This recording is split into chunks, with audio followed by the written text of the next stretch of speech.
Chapter 16. Saturday mid-morning. Doreen chuckled. "I can't see them letting me into their echelons," she stated.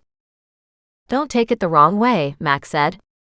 "We are grateful that you find evidence and don't treat it like junk, which most of the public would probably do. So we really do appreciate you bringing all these cases to light." "Well, some of you do," she said with a smile, "but I'm not doing it for you guys. I'm doing it for the families. And that's the true reason to do it," he said, "that and for justice in the name of the victims." Her laughter waned. "So many victims," she said quietly. "Things that you don't even realize would ever lead to murder. People you didn't even know were dead and gone, yet labeled as missing." He nodded. "The thing about police work is, you never know what you'll find once you start turning over rocks. All kinds of nastiness crawls out from underneath." Doreen nodded. "So, are we listing that Darbuncle couple as open cases now?" "They're technically revived cold cases, yes. The declarations of death didn't resolve the missing persons reports, but neither did the assumption of death provide further evidence to support an investigation. Not that we were aware of. Not much or a foo-for-all was made at the time, was there?" Mac shook his head. "The parents were listed as missing, both here and back east to cover their last known addresses, and a parallel investigation was done, but our guys found the couple's vehicle was at home, and it seemed just as if they walked away. Their bank accounts were never touched, neither were they working any longer. They just upped and disappeared. It didn't take long for all the leads to run out, and for the case to go cold on our end. And the back east cops had no more luck than we did either. And, of course, with the brothers not doing much to bring the case to the media to keep it alive, it died a fairly quick and inevitable death, didn't it?" "Yes, but, according to our file, the brothers were looked into pretty heavily. I only got a recap on the back east file, but it was light on facts." Doreen nodded. "And what about Henrietta?" "She was a completely different case. There was talk of her having gone to visit another family. Or her own birth family, and obviously she didn't go without permission. She was 14 and had Down syndrome. Again, the brothers were investigated. Frank's business too. No one found anything amiss or questionable," he reminded her. "Right, and it's not necessarily been enough years yet for anybody to talk," she said, staring off into space. "Because I really do feel like most of these cases are being solved now, as people realize the main event was just so long ago, that it doesn't seem to make a difference to stir the pot now. And yet you and I both know it makes a hell of a difference. Especially if murder is involved.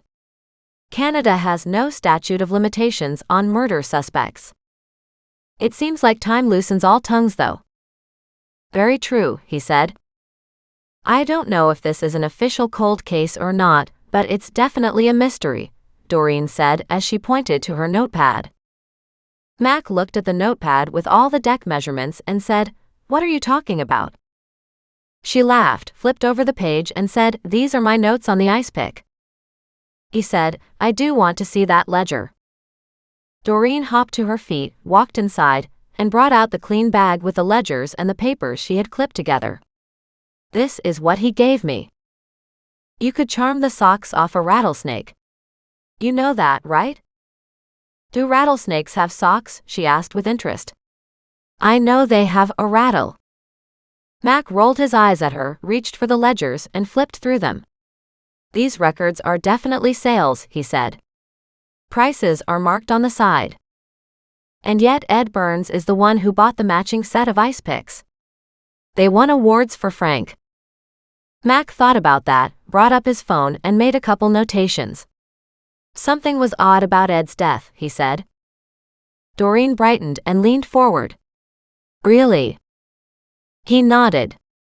"But I'm having trouble accessing anything on my phone.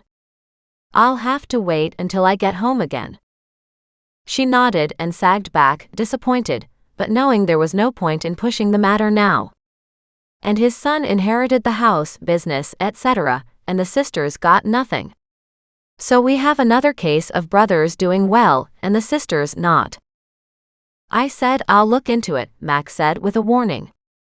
You stay out of it. I'm not staying out of anything because there isn't anything to stay out of, Doreen announced triumphantly. Have you heard from Scott?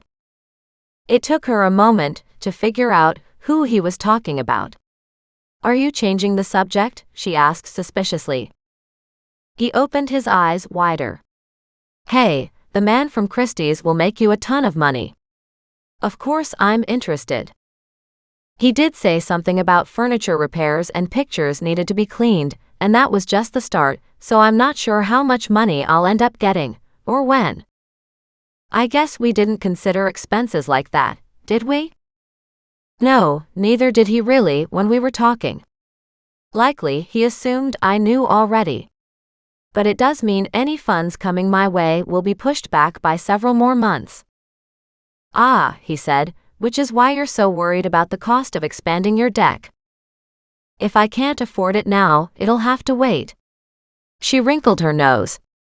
But I'd really love to have the deck this year. This summer even. And again, let's wait until Monday, he said.